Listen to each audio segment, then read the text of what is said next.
도록 인도하시니 감사합니다. 하나님, 이 시간 부족한 주의 종을 통하여 하나님의 마음 잘 전달될 수 있길 원합니다. 하나님, 이 주의 종의 부족한 것들은 주님께서 채워주시고, 그리고 허물 많은 것들은 주의 보혈로서 덮어주시옵소서. 그리하여 우리 성도님들 하나님의 신실한 사랑만이 잘 전해질 수 있는 귀한 시간 되게 하여 주옵소서. 이 모든 것 예수 그리스도의 이름으로 기도드립니다. 아멘. 함께 인사할까요? 잘 오셨습니다. 잘 오셨습니다. 한 번만 더 인사할까요? 평강의 시간 되세요. 평강의 시간 되세요. 고맙습니다. 예. 우리가 자주 사용하는 말, 은혜, 사랑, 평강, 이런 말 우리 많이 쓰는데요. 오늘 이 시간 함께 좀 더 그 성경에서 얘기하는 그런 말들이 어떤 말인지도 함께 좀 생각해 볼 수 있는 시간이 될 것 같습니다. 오늘 이제 본문 말씀이 바울이 이제 에베소 교회를 향해서 쓴 편지죠. 그래서 에베소서, 에베소에 보낸 편지라고도 이제 우리가 잘 알고 있습니다. 바울에게 있어서 에베소 교회는 참 특별한 교회입니다. 누군가 저에게, 김교민 목사에게 참 특별한 교회가 있습니까? 라고 묻는다면 저는 어디라고 얘기할까요? 예, 뭐 그렇다라고 하죠. 아멘. 네. 가장 바울에게 있어서는 에베소 교회가 굉장히 제일 오래 있었던 교회이고 가장 많은 에너지를 또 썼던 교회이기도 한 것 같아요. 3차 전도 여행 때 에베소 지역을 방문하고 그곳에서 많은 사역을 해나갑니다. 3년의 시간이 바울에게 있어서는 굉장히 긴 시간이었어요. 여러 많은 교회를 섬기고 세우고 했었기 때문에 그렇습니다. 많은 열매를 또한 거둘 수 있었던 교회가 또한 에베소 교회이기도 했습니다. 그래서 바울이 사역할 때 어떤 날은 참 놀라운 일이 났는데, 아시아에 있는 많은 지역에 있는 많은 사람들이, 아시아 지역에 있는 많은 사람들이 다 바울의 강론을 듣고자 모였다라고 성경은 또 증거하고 있죠. 바라기는 우리 교회도 함께 우리가 예배할 때 이 지역에 있는 많은 사람들이 와서 함께 예배할 수 있는 그런 축복의 날이 오기를 주님의 이름으로 다시 한번 축복합니다. 왜 아멘 안 하시죠? 그렇게 되려면 어렵습니까? 그래서 안 하십니까? 바울이 에베소 교회에서 많은 열매를 거뒀지만 또 하나의 또 나타났었던 많은 모습 중에 하나는 정말 초자연적인 어떤 기적들도 많이 나타났었습니다. 그래서 심지어 바울의 손수건, 바울의 손수건은 뭐 하는 손수건입니까, 여러분? 손 닦고 땀 닦은 손수건이에요. 그죠? 손 닦고, 그러니까 손에 물기가 있으면 손에 물 닦고, 땀이 나면 땀도 닦고 했었던 그 손수건. 그 손수건을 아픈 자에게 닿더니 사람들이 막 낫는 그런 일도 있었죠. 그런 진짜 놀라운 일들이 바울에게 또한 있기도 했습니다. 그런 이제 현상적인 어떤 양적인 이런 것뿐만이 아니라 또 하나의 놀라운 모습은 에베소 교회의 교인들 또는 에베소에 있는 사람들의 삶이 변화되는 놀라운 능력이 나타났습니다. 복음으로 도시가 변화되어지는 사건이 나타난 거죠. 복음으로 말미암아 사람들이 변화가 일어났고 교회가 세워지고 변화되어지는 놀라운 일들이 발생이 된 겁니다. 마냥 근데 모든 사람들이 다 좋아하지만은 않았습니다.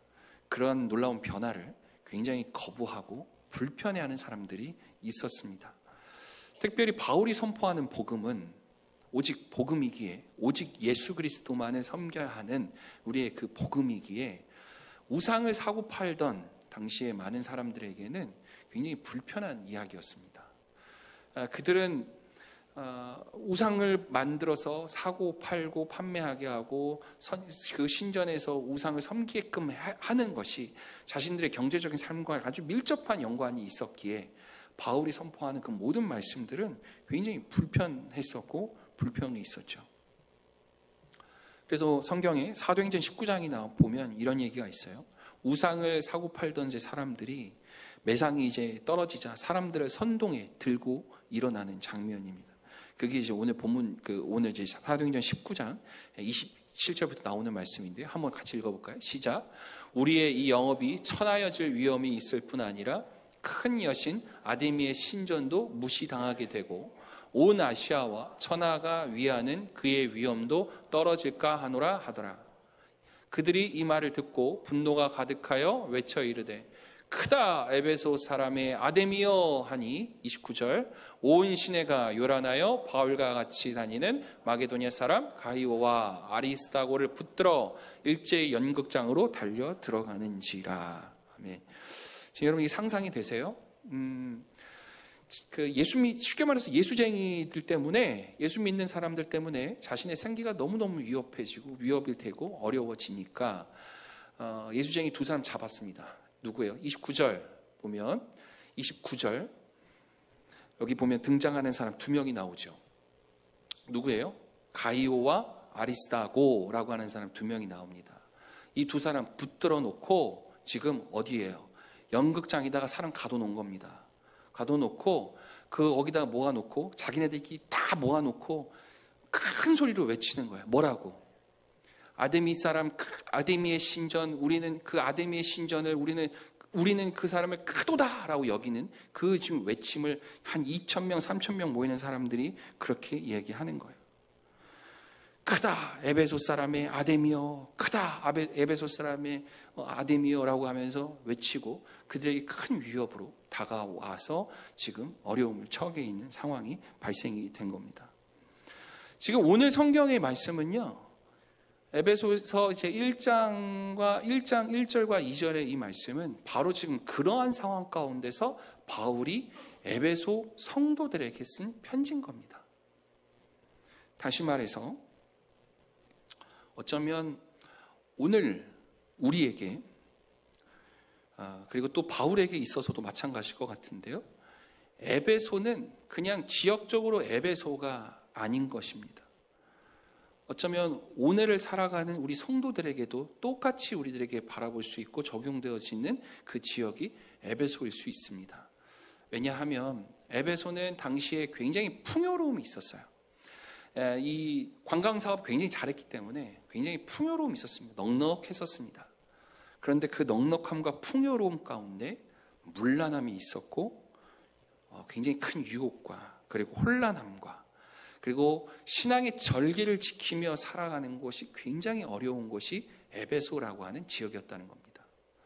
여러분께 함께 질문 드리면 여러분들이 이 땅의 세상을 살아감에 있어서 신앙의 절개를 아니면 여러분들의 믿음을 잘 지키며 살아가는 것이 쉽습니까? 정말 쉽지 않은 것 같아요. 차라리 그런 면에서 봤을 때는 목사가 좀 편합니다. 차라리 목사는 편해요.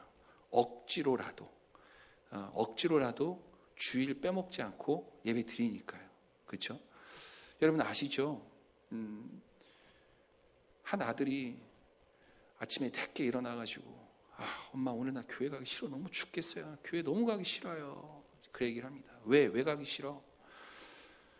교회 가면 차 주차할 데도 없고 그리고 꼴배기 싫은 사람 그 성도 그 양반도 봐야 되고 요즘에는 반찬도 별로 맛도 없고 여러 가지 너무너무 불편한 게 너무 많고 싫어요. 교회 가기가 싫어요. 그랬더니 어머니가 하시는 말씀, 야, 그럼 목사가 안 가면 누가 가니?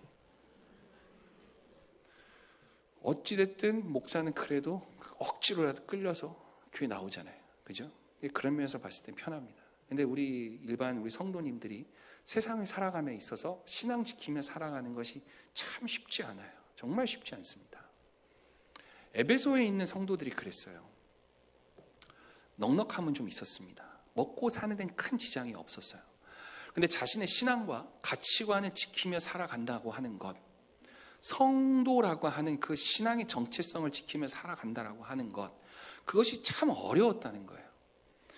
우리 성인들은 그렇다고 칠 수 있지만 여기 함께 예배하고 있는 우리 청년들 정말 더 어렵습니다. 쉽지 않습니다. 자기 신앙 지키며 살아가는 것조차 어려운 시대입니다. 그래서 우리 작는 성도님들은 우리 청소년 그다음에 우리 청년들을 위해서 정말 기도해 주셔야 돼요. 아직 가치가 본인들의 정말 확고한 가치를 가지고 나는 정말 예수 믿는 사람이어서 이렇게 당당하게 세상 속에서 구별함을 갖고 살아가겠습니다라고 고백할 수 있는 청소년, 청년들 많지 않아요. 실제로. 그나마 교회에서는 그런 척합니다. 많이 그래도. 그러나 교회 문을 열고 나가는 순간 여기에 붙어져 있는 명찰을 띄죠. 그리스도인 아닌 척하며 살아갈 때도 많고 정말 그런 경우가 많이 있습니다. 그러한 상황이 그렇게 너무나 쉽게 우리들에게 유혹과 많은 핍박과 그런 것들이 놓여지는 공간이 에베소라고 하는 지역이었습니다. 그러니까 이 땅에 살아가는 우리 모두들에게 그런 유혹이 있다면, 어려움들이 있다면, 핍박과 어려움이 있다면 우리들 역시 지금 현재 에베소를 살아가고 있는 것과 같은 이야기겠죠. 바로 그러한 곳에서 오늘 바울은 1장 1절 다시 한번 보실까요? 1장 1절 바울은 뭐라고 얘기하냐면 하나님의 뜻으로 말미암아 그리스도 예수의 사도된 바울은 에베소에 있는 성도들과 그리스도 예수 안에 있는 신실한 자들에게 편지한다라고 얘기합니다. 하나님께서 바울을 통해서 하나님께서 부르셨어요. 누구를 불렀습니까? 누구에게 편지를 쓴 겁니까? 성도들과 그리스도 예수 안에 있는 신실한 자들에게 하나님께서 말씀하고 계시다는 사실입니다. 여러분, 저는 여러분이 성도 되길 원합니다. 예수 그리스도 안에 신실한 자들 되어지길 축복합니다. 그 신실한 자들, 그리고 에베소에서의 정말 그 성도라고 구별되어짐을 지키며 살아갔던 자들, 그들을 향해서 하나님께서 그들을 위로해 주시고 오늘 용기를 주시면서 힘내거라 라고 하시는 그 말씀이 오늘의 말씀인 거죠. 이 에베소라고 하는 지역에서 바울은 참 만감이 교차했을 겁니다. 이 편지를 쓸 때, 그 에베소라는 지역의 편지를 쓸 때. 왜 그러냐 하면 자신에게 있어서는 가장 긴 목회를 했던 곳이기도 하고 가장 큰 열매를 맺었던 곳이기도 하지만 가장 힘든 시기를 보냈던 곳이 에베소였기 때문에 그렇습니다. 여러분은 이 백석에서, 이 백석 재단에서, 이 교회에서 신앙생활을 가장 오래 하셨을 거라 저는 생각이 듭니다. 대체로 그러셨을 것 같아요. 우리 교회의 특성상. 그리고 이 교회에서 여러분들은 참 많은 기쁨도 누리셨을 것 같고, 그리고 또한 아픔과 시련과 고난도 겪은 중에 있기도 하고 여러 가지 많은 시련도 있을 것 같죠. 이제 이 상황 가운데서 하나님은 그들에게 성도라 부르면서, 그리고 그들에게 신실한 자들이라고 부르면서 구별되어짐을 요청하고 있습니다. 그러한 곳에서 그들을 하나님께서는 성도라 부르고 있죠. 다시 말해서 성도는 세상에 있으나 세상에 속하지 않은 자들을 뜻합니다. 우리가 교회라고 하는 이 특별한 공간에서 예배하고 있지만, 우리가 이곳에 모여서 함께 하나님의 말씀을 듣고 찬양하고 예배하는 자리에 있지만 여러분들의 대부분의 시간은 교회 밖에서 지냅니다. 일주일에 한 번 여러분이 교회에 모이는 사람도 있을 것이고 매일 새벽에 나와서 기도하시고, 그리고 수요일과 금요일과 또 여러 집회들과 함께 모여서 예배하신 분들도 있겠지만 그 모든 걸 다 통틀어서도 여러분이 교회에 있는 시간보다는 여러분 밖에 있는 시간이 훨씬 많습니다. 그래서 여러분들은 세상에서 살아가십니다. 그러나 세상에 살아가지만 세상에 속하지 않는 자들을 오늘 성도라 부르고 있습니다. 여러분들의 중심과 신앙의 정체성이 나는 어디에 속해 있는가를 반드시 잘 기억하실 수 있기를 다시 한번 권면합니다. 그리고 성도는 하나님의 부름을 받은 자라고 하는 소명을 갖고 있는 사람입니다. 소명. 하나님께서 나를 부르셨습니다. 나를 자녀 삼아 주셨습니다라고 하는 그 인식을 갖고 있는, 소명의식을 갖고 있는 사람이 바로 성도라고 하는 거죠. 여러분 옆 사람들 한번 얘기해 주세요. 우리를 주님이 부르셨습니다. 아멘. 여러분 우리는 주님께서 부르신 자들이라는 사실, 성도라는 사실을 꼭 잊지 않으셨으면 좋겠습니다. 바로 그러한 자들. 그러니까 에베소에서 지금 시련과 핍박과 고난이 있어요. 많은 유혹이 있어요. 그러나 그것과는 별개로, 그것과는 상관없이 하나님께서 나를 불러주셨고 하나님께서 나와 함께 하고 계신다라고 하는 믿음, 그리고 하나님의 세상에 살아가지만 세상에 속하지 않는 자로 내가 살아갑니다라고 하는 그 성도된 의식이 우리들에게 있어야 함을 지금 성경은 다시 한번 이야기하고 있습니다. 여러분, 세상에 살아간다라고 하는 말은, 에베소에서 산다라고 하는 말은 이 죄의 유혹과 핍박과 환난과 고난과 심지어 여러분의 믿음을 흔드는 여러 문제들 앞에서도 저는 그래도 신실한 사람이고 싶습니다. 아니, 저는 신실한 사람입니다. 저는 구별된 자입니다. 저는 예수를 믿습니다. 라고 고백할 수 있는 성도여야 된다라고 하는 것을 다시 한번 얘기하고 있다는 사실이에요. 여러분, 우리들의 삶의 자리 가운데 죄의 유혹이 없습니까? 핍박이 없습니까? 환난이 없습니까? 고난이 없습니까? 이 모든 것들로 인해서 우리의 믿음을 뒤흔드는 사건들이 왜 없습니까? 여러분, 신학적으로 신정론이라는 게 있어요. 그거는 신학적으로 뭘 얘기를 하냐면, 이 땅에서 악이 어떻게 존재할 수 있습니까에 대한 신학적 탐구입니다. 하나님이 이 세상을 창조하셨다면서요. 하나님이 이 땅에서의 주권자 되시고 통치자 되신다면서요. 그런데 어떻게 악인이 존재할 수 있고 저렇게 어떻게 악한 자가 저렇게 떵떵거리며 세상을 살아갈 수 있습니까에 대한 질입니다. 거기에 대한 탐구고 거기에 대한 답변을 해나가려고 하는 신학적 과제이기도 합니다. 그것을 신정론이라고 합니다. 여러분들은 어떻게 생각하십니까? 여러분들의 삶의 자리 가운데서 나 예수 이렇게 잘 믿고 나 이렇게 정말 하나님 잘 믿고 살아갔는데 나에게 어떻게 이런 고난과 시련과 어려움이 있습니까? 하나님이 살아계시다면 어떻게 이룰 수 있습니까? 만군의 여호와 통치자 되신 하나님이시라면서요. 선하신 주님이시라면서요. 그런데 어떻게 이런 시련이 우리에게 있을 수 있습니까? 그래서 우리의 믿음이 흔들리게 되어지고, 아하, 내가 지금까지 사기당했구나. 역시 저들이 떠드는 건 저들의 정신승리밖에 되지 않았어 라고 우리가 여기면서 교회를 떠나는 사람들이 얼마나 많이 있습니까? 특히나 청년들, 조금 공부나 해서 조금 안다고 하는 친구들이 더 심각하게 교회를 떠나는 경향들이 더 많이 있는데, 내가 세상 이제 좀 알겠다면서, 내가 지금까지는 어려서 부모님 따라서 청소년 시기 어쩔 수 없이 교회 다녔지만 이제는 내가 머리가 커졌고 내가 세상을 알고 이제 모든 걸 다 판단할 수 있기에 이 세상 이거 하나님이 하는 거 아니야. 하나님 그런 거 없어. 정신이 나약한 사람들이나 그런 의지가 약한 사람들이나 하나님이라는 신이라는 절대자를 만들어 놓고 정신 승리하는 거 아니겠어? 라고 이야기합니다. 실제로. 그런 세상 가운데서 우리가 살아갈진데 그들 가운데서 여러분들은 어떤 신앙으로 어떠한 태도와 어떤 자세로 여러분들의 구별됨을 지켜가실 수 있을까요?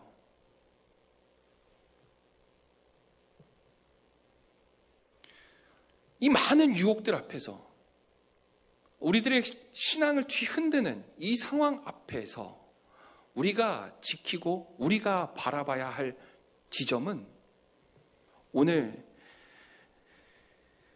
바울이 2절을 통해서 이야기하는 바 바로 은혜와 평강입니다. 조금 더 풀어서 말씀드리자면 우리가 이런 말도 안 되는 이 상황 가운데서 우리가 바라볼 수밖에 없고 우리가 의지할 수밖에 없는 그것은 바로 하나님의 신실하신 은혜라고 하는 사실 때문에 그렇습니다. 은혜, 여러분 은혜는 뭐예요? 우리가 값 없이 우리에게 주어진 하나님의 선물을 은혜라고 뜻합니다. 이 땅에서 있는 많은 죄악들은요, 하나님이 악해서 존재하는 것이 아니라 이 세상이 원래 악하기 때문에 악이 존재하는 거예요. 그래서 성도들이 해야 할 일은, 하나님께 부름받은 자들이 해야 할 일은 이 악한 세상 가운데서 성도로서 하나님의 나라를 이루어가는 하나님의 용사로서 하나님의 의를 실천하고 하나님의 사랑을 이루어가는 그 직분이, 그 역할이 우리들에게 있다는 사실입니다. 이 세상은 죄악으로 말미암아, 악이 번영함으로 말미암아 아직 완전히 하나님의 나라가 이루어지지 않았습니다.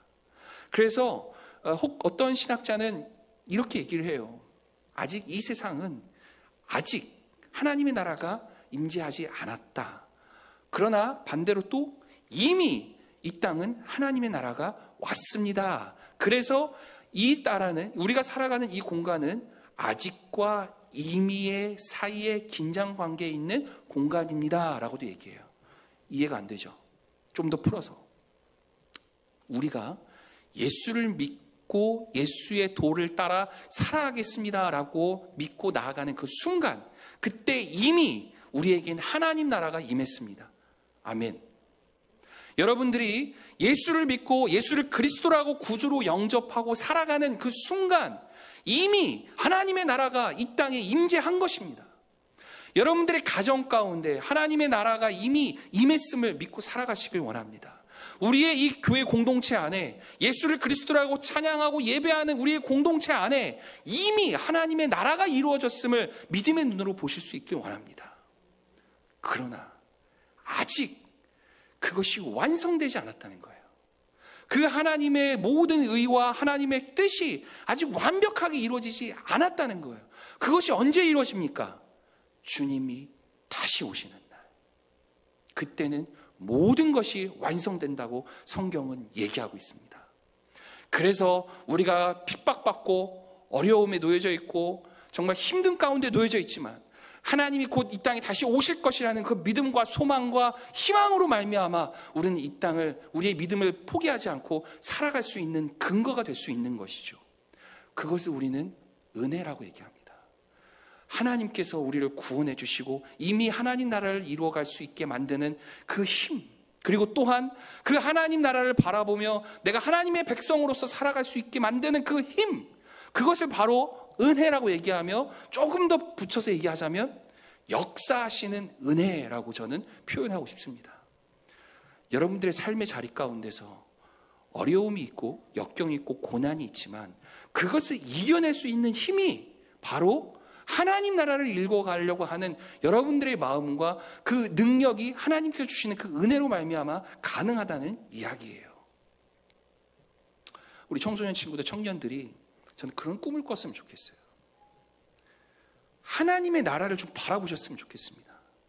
이 땅을 살아가는 여러분들의 목적이 정말 떵떵거리며 살아가야 되겠습니다라고 하는 그 목적이 아니라 하나님께서 나를 성도라 불러주셨고 하나님께서 나를 자녀 삼아주시고 아들 삼아주셨어요.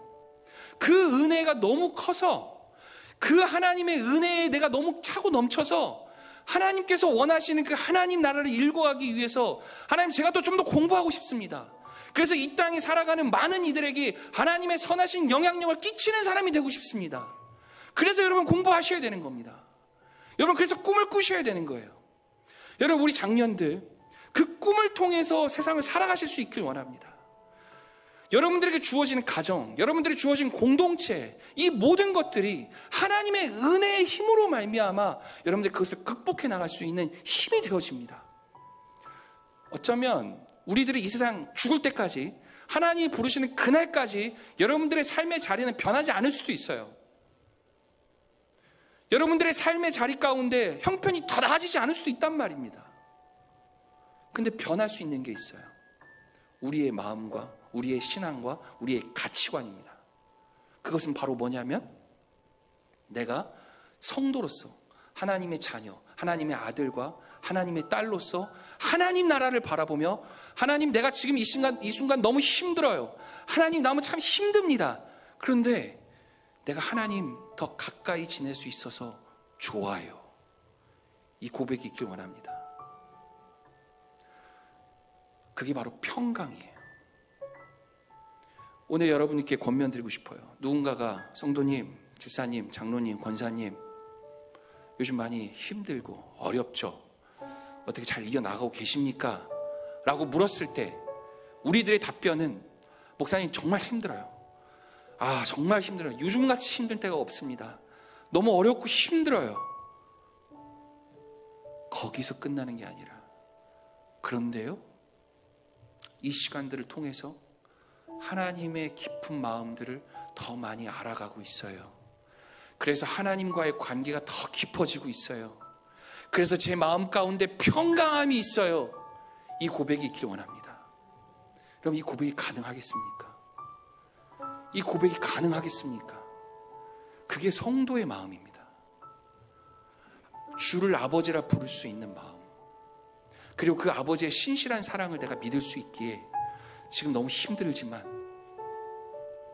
하나님께서 함께 하심을 내가 믿기에 하나님 내가 지금 이 상황이 변화되어지지 않아서 좀 힘들지만 그래도 하나님께서 역사하심을 내가 더 많이 느낄 수 있어서 참 행복합니다. 이렇게 고백할 수 있는 우리들이 되어지길 원합니다. 이게 바로 은혜입니다. 누군가가 예배 마쳐서 나아갈 때 목사님 은혜 많이 받았어요. 저는 그 은혜가 우리들의 마음 가운데 그냥 뭔가 좀 그냥 기분 좋은, 뭔가 좀 어떤 충족감, 그런 차원에서의 은혜로 전 멈춰지지 않았으면 좋겠습니다. 우리의 은혜는요, 정말 저 하늘로부터 부어지는, 하나님께로부터 부어지는 정말 말도 안 되는 그 사랑의 은혜로 말미암아 그 은혜, 내가 잊지 않고 세상 가운데서 힘들지만 하나님의 은혜로 말미암아 내가 살아갈 수 있겠습니다 라고 하는 결단까지 있는 그 은혜가 여러분에게 있기를 원합니다. 그렇게 살아갈 수 있는 그 은혜의 힘, 역사하심의 은혜를 누리며 살아갈 때에 하나님은 놀랍도록 우리들에게 평강의 마음을 허락하신다는 사실이에요. 자녀들로 인해서 마음 아프고 속상할 때 많이 있습니다.